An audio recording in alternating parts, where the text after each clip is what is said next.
Me is Langers, the Scruffy Trader.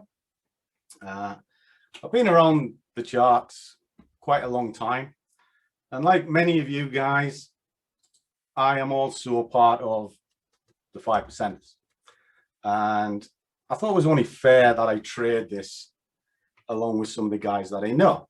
And as you can see, there's my equity curve moving up, and I have a decent hit rate and a decent risk reward, etc. And I'm constantly asked, why are you consistent? What makes you consistent? Well, contrary to belief, I don't actually own a time machine. But what I do pay very close attention to is time itself. And more importantly, Old Father time. And I know you scratch your head and you think, what on earth is Old Father time? What's he banging on about? Well, Old Father time is your day charts. See, a lot of the time you're looking for information and you might be on a 5-minute chart or a 1-minute chart, etc. And you're looking at too small a time frame to get a decent picture. And when I go on my charts, I'll explain this a little bit more. But is your day charts enough? Where do day charts actually get its information from?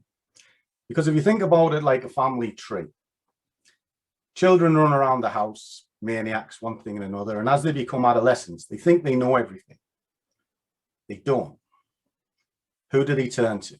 They turn to their parents, Old Father time in this case. So it's quite a male-orientated thing. I know I'm supposed to be inclusive and be women involved and everything, but Old Father time is a very ancient thing. And Father time has actually had their own troubles in the past as well. And where do they get their information from? Well, they get it from a weekly chart. And the weekly chart, as with everything else, draws its information from somewhere also, which is the monthly chart. Now, I know you'll look at this and you think, what? How on earth is this going to help me? I'm going to show you, because your daily, weekly, and monthly are actually your key to time. And the key to time is exactly how you're going to build up your charts, because I genuinely think the high time frames are your key to time, and time is what's going to make you profitable. And I know there's a few slides just before I jumped onto the screens, but I kind of wanted to give you an idea of what runs through my mind, because I am an aging child, in my 50s now, so I don't think that's ever going to change. And that is what I look at. Now, every morning when I come to the charts, I start the same way. I always predominantly look at this basket of products. For all I'll trade multiple pairs, it is predominantly these that I look at, and they're always pre-marked. And they're pre-marked in a way that I can quickly identify as and when I need to get into the markets. So what I'm going to do is I'm going to just pull out one of these and I'm going to break the chart down in front of us, and we'll work our way through it, and I'll explain why I'm building the chart up and how the price reacts at certain levels. So I'm assuming all of us are part of the 5%ers. So what I'm going to do is I'm going to break this down on a Forex chart rather than what I predominantly look at, which is indices, and we'll work our way down. Okay, so let's have a look. So I'm assuming everybody knows what cable is. All right, now I'm going to strip this out altogether. All right, clean chart. All right, what does this actually tell us? At this moment in time, it doesn't tell us anything, nothing, because it's just a small snapshot of time. Okay, hold on, can't see. Does someone come up in the charts? Can't see my chart. Not seeing the chart. Oh, curious. Let me. Can you see it now, guys? Has it flicked over? Oh, there we go. Happy days. Technical bugs. I am a child of the 80s, so the computer network wasn't as good as it was today. So there we go. Happy days. Right. Basic. Well, actually, I'll nip that back just so you can see how I lay my charts out to start with. I lay my charts out like this, where you will see predominantly 8 products that I look at each day, which I nickname the window of the world. Why? Just because it's a worldwide basket. Each one of these is set at an hour, because an hour is a good time frame just to glance at. However, the information I need to enter a market comes, as I was explaining in the screenshots, from the higher time frames. So because we're all Forex traders, I'll use K. So there we are, back up to speed. Technical bugs, guys, technical bugs. So when I look at a chart for the first thing on a morning, I'm looking for reaction points against levels. But those levels that I look at are never sort of a 15-minute or an hourly level.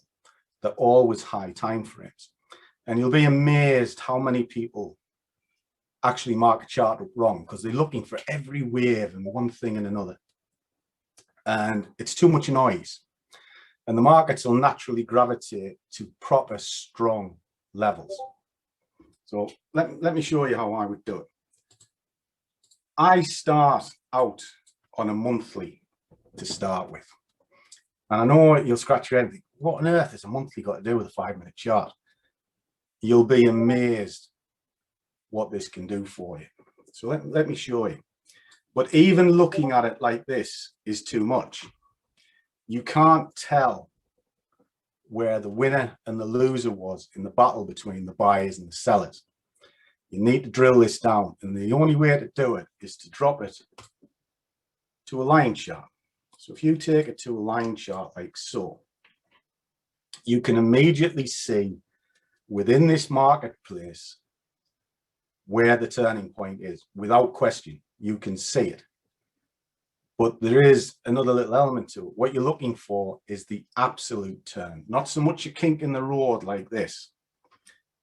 It's a turn like this, like this.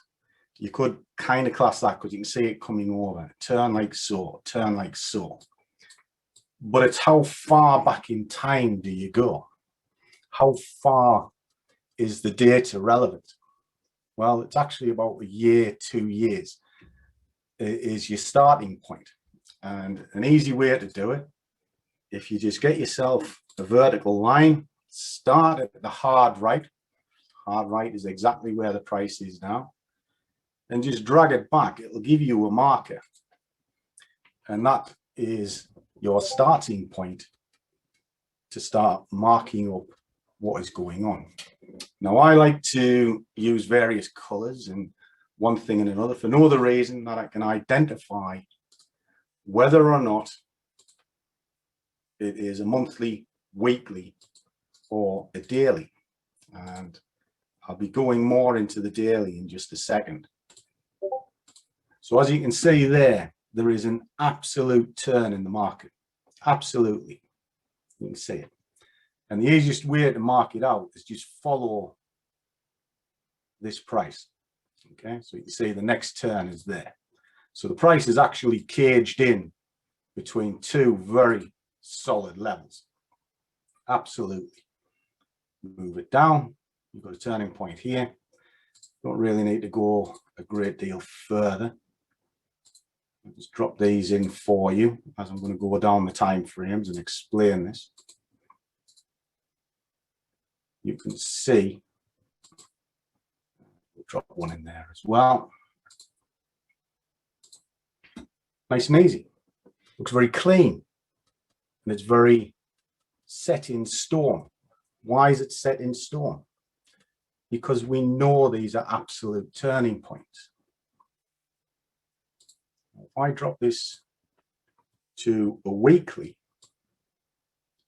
can see they're starting to fan out ever so. And if you just move it up and tidy each one of your levels to the turning points, starts making it very clear, very nice. Okay. So there we go. Just drag that into there. And what you're looking for is the absolutes. That's all you do. Just tidy up your chart, shall we say. And now you repeat the process. But you're doing it on a weekly chart. So there's a turn. And you can see how they represent and follow each other all the time. Nice and simple. Here. I'll not go mad. I'll sort of just mark it kind of halfway down, otherwise I'll be here all day. But I do this once a week on a Sunday for all of the markets that I'm going to trade. Now there's a big turn and a turn there as well. Just like so, one above it. And all I've actually done is I'm just following the price. And once you've built a framework, which this will, you'll start seeing how nice and clean the charts become. Not so much on the high time frames, but certainly in a second when I drop this down a time frame. Now this is where you alter this slightly, because when you come down onto a day chart, you'll have too much information, you know, and there'll be loads of turning points. If I left this at sort of a year to 2 years out. So if you drag this down to about 3 months, so there's the April, so drag it down, so beginning of Feb, and then drop this down. It's a bit cleaner, a bit nicer. And again, drop these out, just ever so slightly down. Same process, you're just cleaning up the chart onto the absolute turning points. We'll drag that onto there. There we are. So it's almost at these, and you can see it. Just drag that up onto there slightly. Happy days. And you repeat. Nice, nice and simple. Just bear with me. Now that's a kink in the road, as I was alluding to earlier. And what I'm looking at is the left to see if there's an absolute turn along this line, which we will do in black. Bear with me. There we go. And it is there. So they marry up, because the kink can be exactly what it says it is, just a kink in the road. What we're interested in is these turns, like here. This is all about building up a picture, a time frame, if you like, key of time. And I know it looks boring, and some people will go, well, don't get it. But it'll all make sense in just a second. Okay, we'll drop one there as well. Okay. Just there. All right. Now, if I drop my candlesticks back on,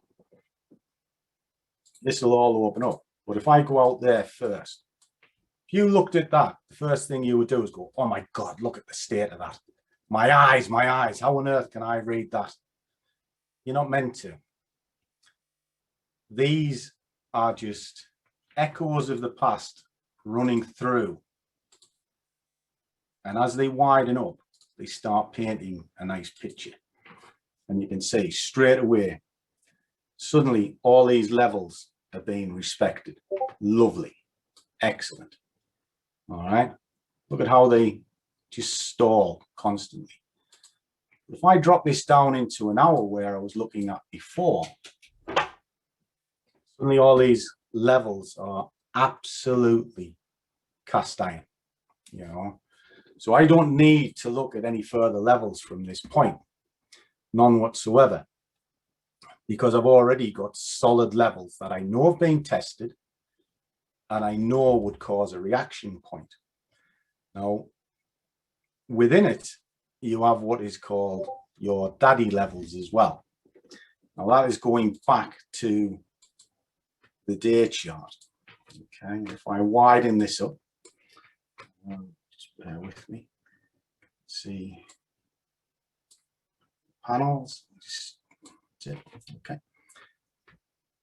What I'm actually looking for is this candle here.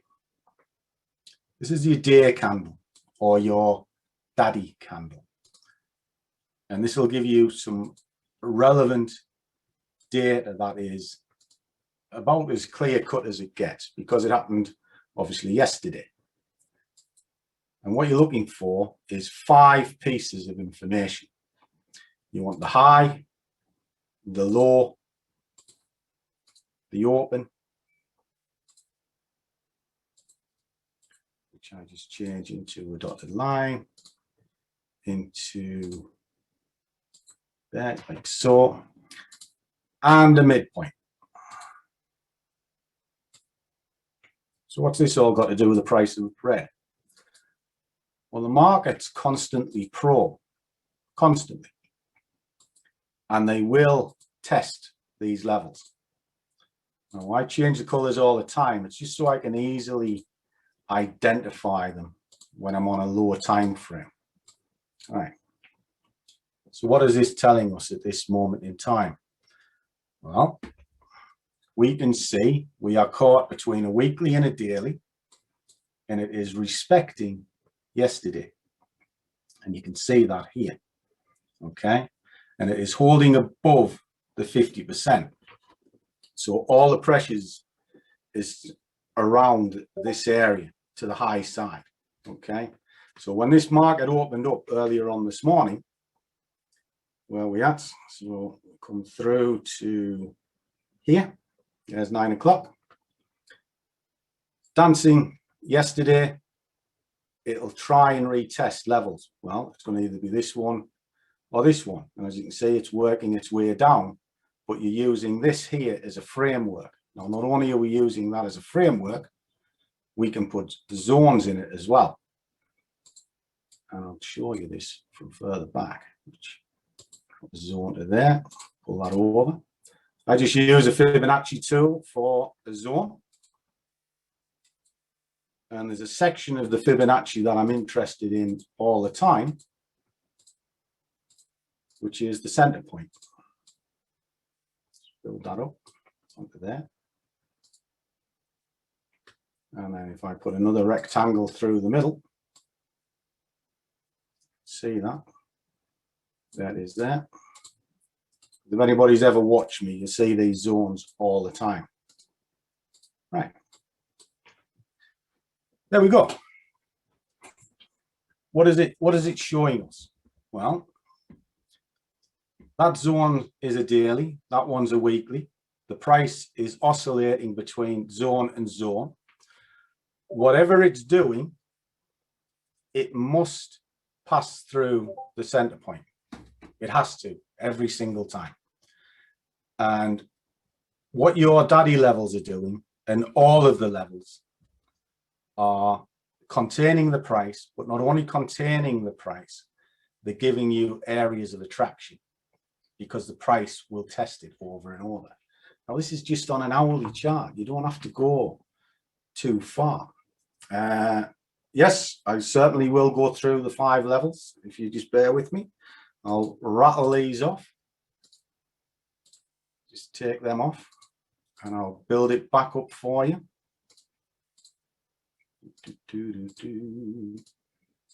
Okay.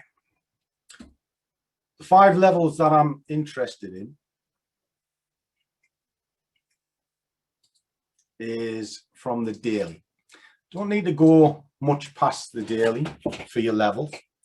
Now, as you can see, it's a multitude of colors, which is why I change my coloration. It's just so I can identify monthly, weekly, daily. So a red one is a monthly, a yellow one is a weekly, and a daily is black. But I also want to know the levels or the 5 pieces of information from a day candle. Okay. Now that is the last working day, the last completed candle. And I want to see the high, which is there. And there's a reason why I kind of put them in as solid. It's just so that I can recognize that it's the high and the low. And it's as simple as that. Now, these levels are not necessarily bounce points, they're attraction points. It's where the price will oscillate to. Okay. And then you're also looking for the open and the close, because these are key pieces of information. And the price will retest them over and over, just like so. Okay. And then you want the center point, the pivot point, if you like, which is literally as it says it is, it's just the center. Okay. So that is just that. And I'll just put it in purple just so that it doesn't confuse me. And that's what they're there for. All they are there to do is guide me and give me some attraction points. Now, if the price holds above all of those and it continues to hold above it, then the price is just naturally going to be moving higher. If it is contained within those levels, that the last day level, the price will oscillate to a center point. And the center point is kind of the magic trick of all time frame trading, because every single one of these levels, even if I drop this down into 5 minutes, if I just widen that up, there we are. This is a 5-minute chart. The price is absolutely contained between them, which is what you want. And you have areas within it of attraction, which are these daddy levels. So as soon as that breaks that zone, it's going to work its way to the middle point. It has to. It always does, which is this section here. But on its way down is an attraction point, which is that level and that level. So depending on how you're trading, if you're doing small time frame trading, that can be TP1, TP2. Soon as that's hit, you can pull yourself to sort of risk free and then just see if it'll move its way further down. Very, very simple. Now, the way I build up these zones, if I just drop it back, is using a Fibonacci tool. All right, just take them up. Now, I use Fibonacci a lot. Now, the point of the Fibonacci I'm interested in is the center point, 50%. And for these zones to work, it is literally, in fact, I'll draw one on and I'll show you the settings that are within it. I use it just as a measuring tool. Okay. Now mine's slightly different. The zone is 10% either side of the line that I've just drawn, because for all we know, these are absolute turning points. The market is not pit perfect. So give yourself a little bit of a buffer. And all I do is I just draw myself a little rectangle, just like so. Across. Color it red. Why red? Because it is a stop zone.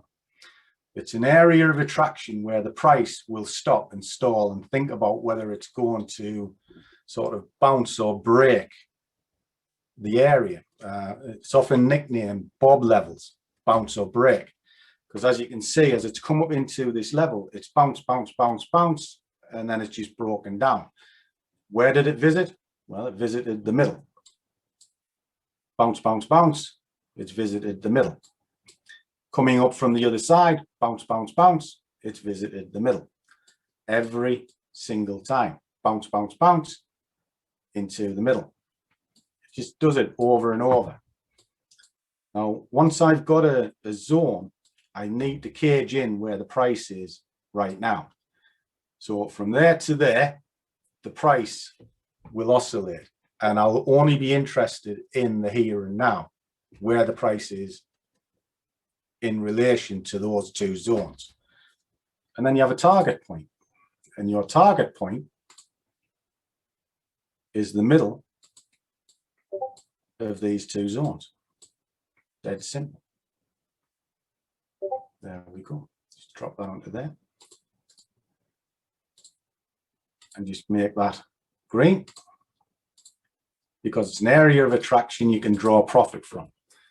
And if I drop this now down into a 15-minute or even a 5-minute, whichever, there is the makeup of your chart as it is right now in real time.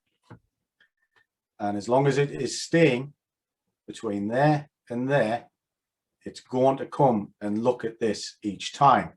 And on its way to looking at this, it's going to visit that and that. And if it breaks that, there's a high probability it's working its way down here. But this is a stop zone, so you'll be taking your profit somewhere down here if you're coming from the top. So I hope that kind of makes a little bit of sense as to how and why I build up a chart. It is very simple. And the takeaway is use a line chart to draw in your levels.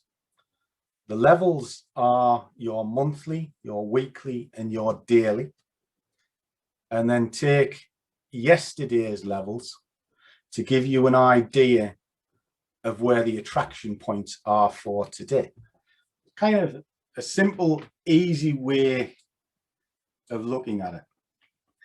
And just a little question seems to have popped up here from John. Pleasure to speak. I'll draw it on and you can see it. I take it from the absolute level to the next absolute level. And I draw it between the 38.2 and the 68.8, 61.8 rather.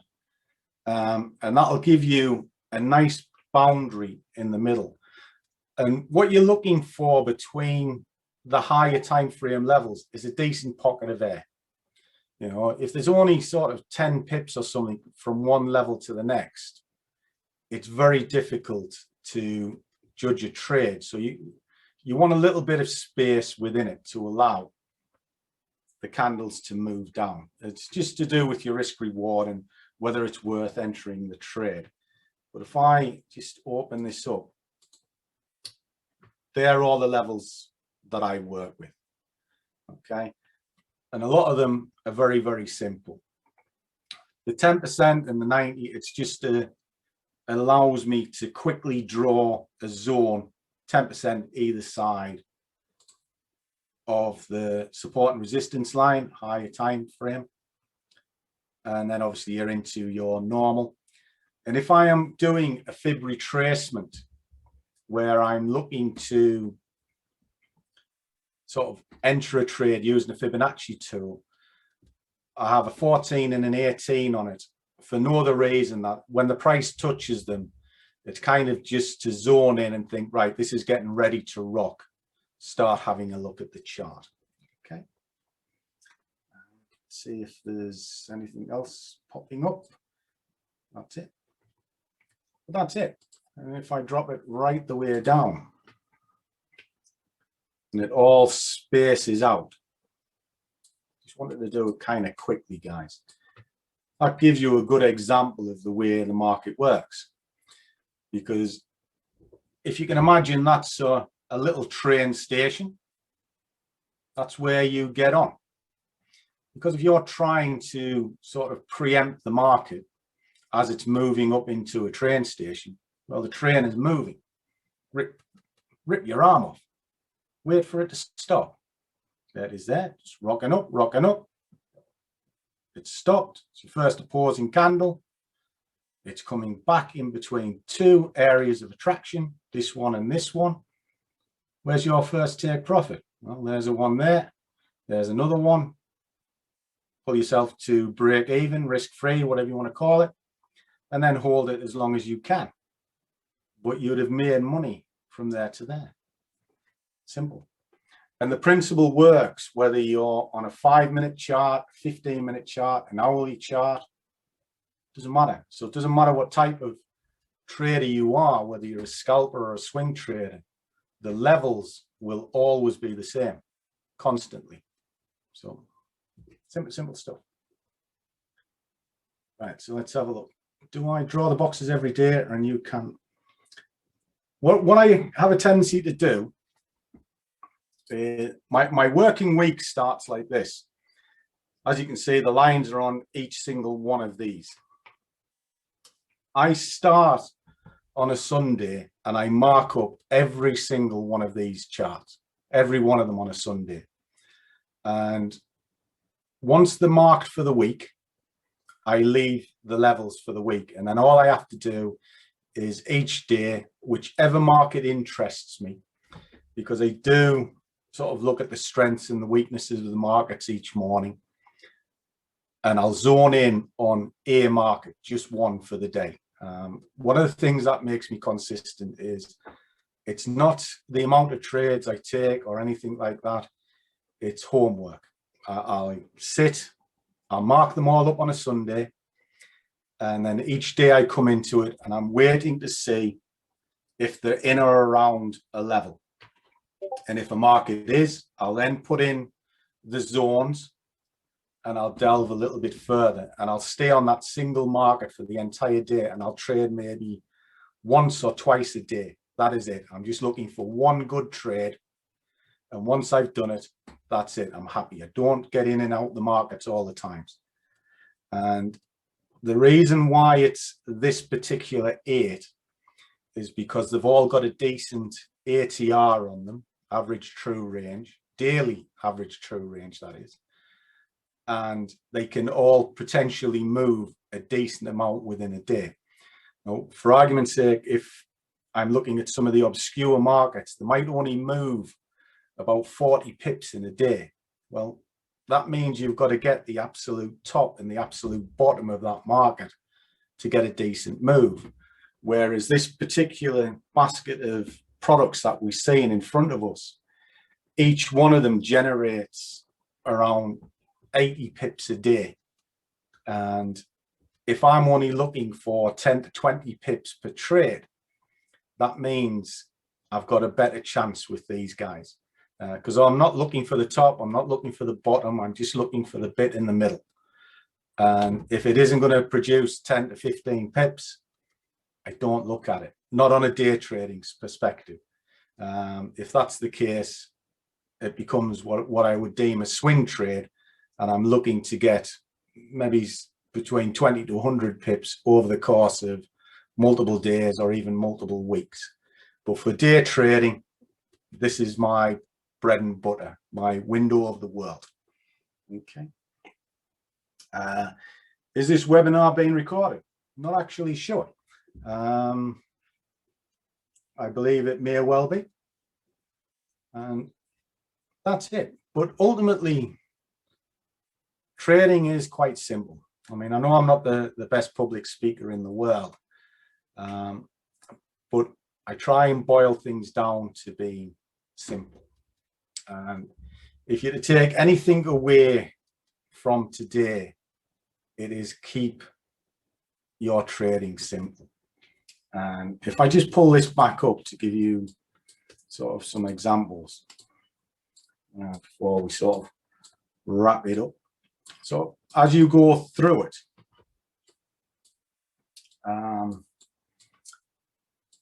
right there, this is not a particularly good trade setup in the grand scheme of things, because it doesn't look good.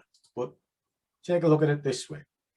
I put my fib on, and this is all pretty recent data, guys. It's not cherry picked or anything. As you can see, it's literally the current market explanation. But this is a terrible setup. All right. So, and we'll show you. So there's your box just there. Okay. duplicate it, put it up onto the top here, put another box through the middle of it. Okay, just like so. I'm just going to draw a little vertical line so I can find this. So kind of breached around this area. So if I drop this down to a 5-minute chart, and you were looking,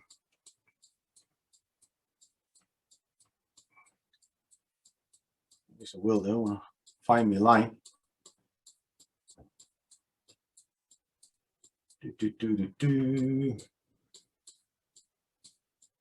There's that line that I've just drawn. On the hourly, that looked horrible. But if you're 5-minute, there's your first break. Okay, nice, simple. It has broke the zone. You're now caught between that level and that level. And it's here. Now, I've just said recently it will test the middle each time. Bingo, straight into it. And then it rattled away. Moves up. I pull this down. Working its way back up. If I go back out to an hour, just let that reset. Where's them zones at? There's another zone there. If I put in a zone above that one, just the same.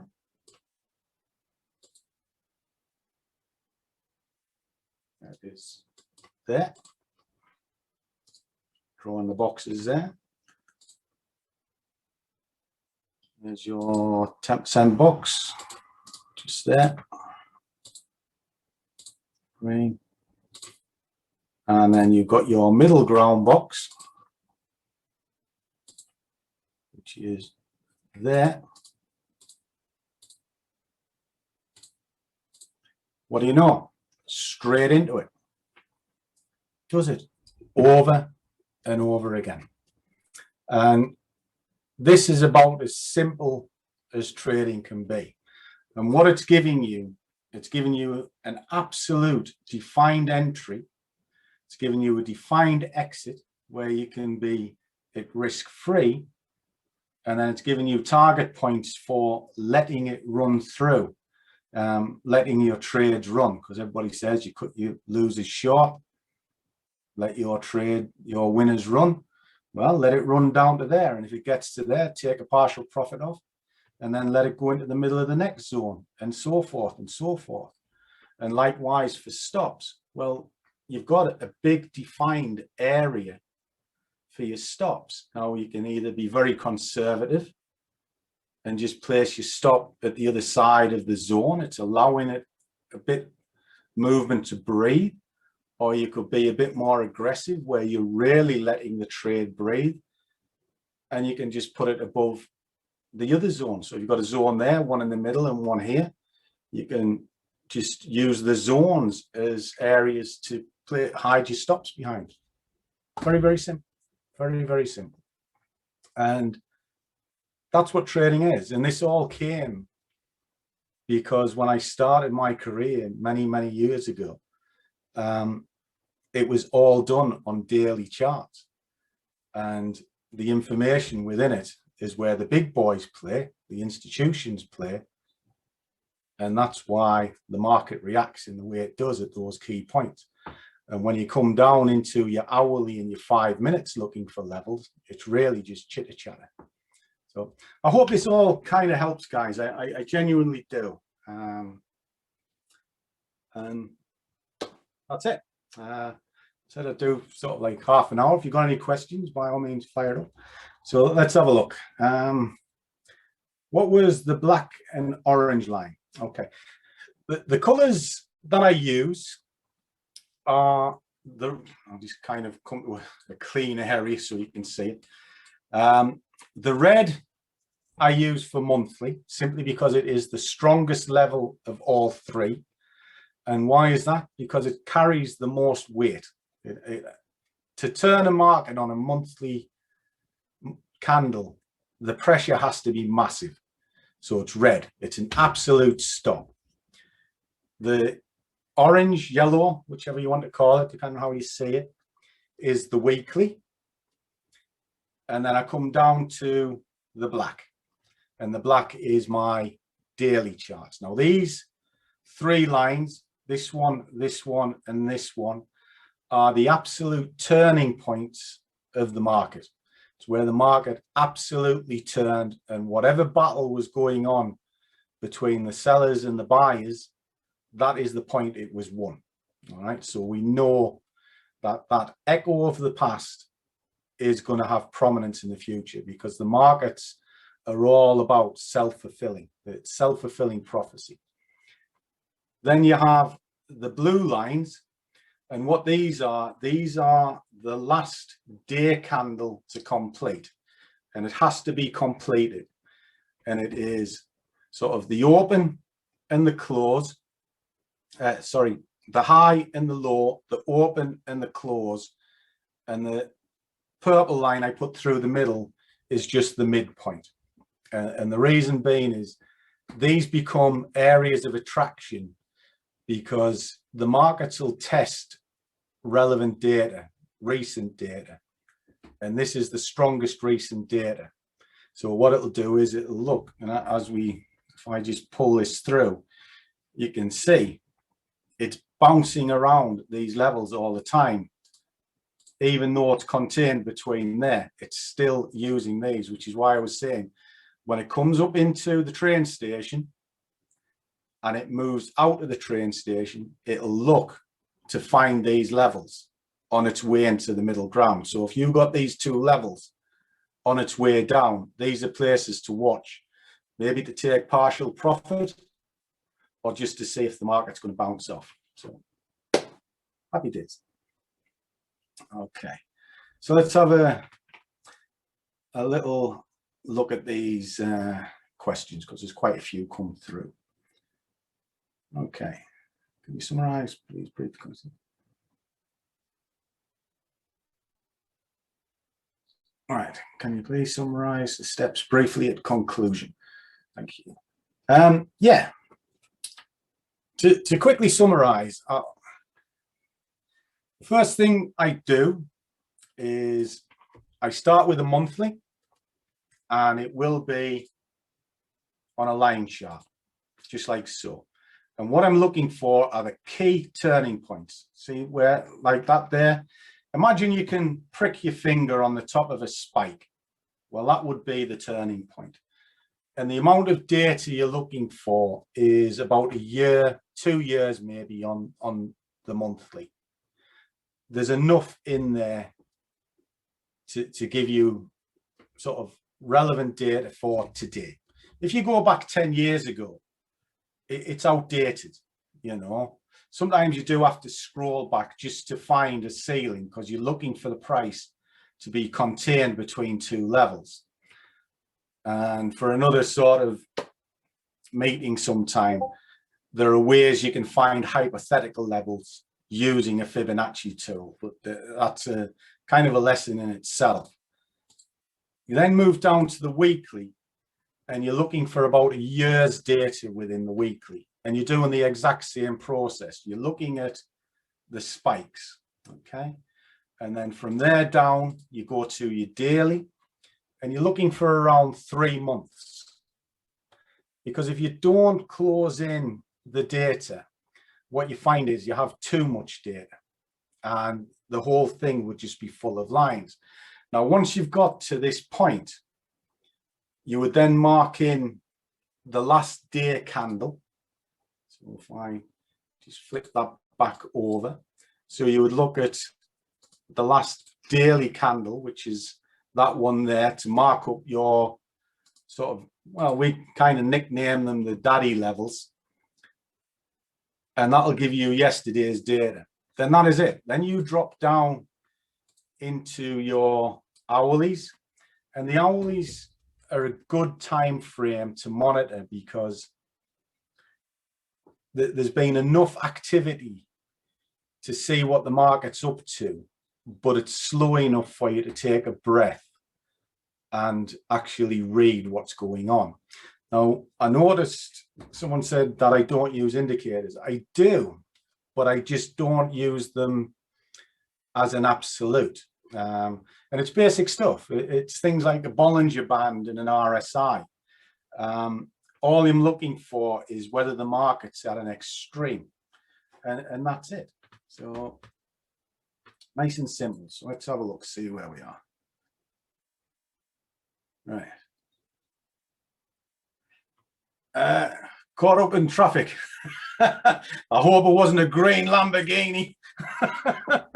God, I hate them things. Mercedes, boys and girls, Mercedes or a Range Rover, only car you should drive. And that's about it. So I hope this genuinely helped. If it does, I mean, I'm always about, and I'm sure the guys at the 5%ers will always be there to help you. And like I say, I'm on this journey with you guys as well.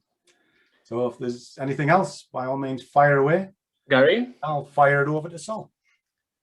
Hello. Thank you very much. This was super interesting.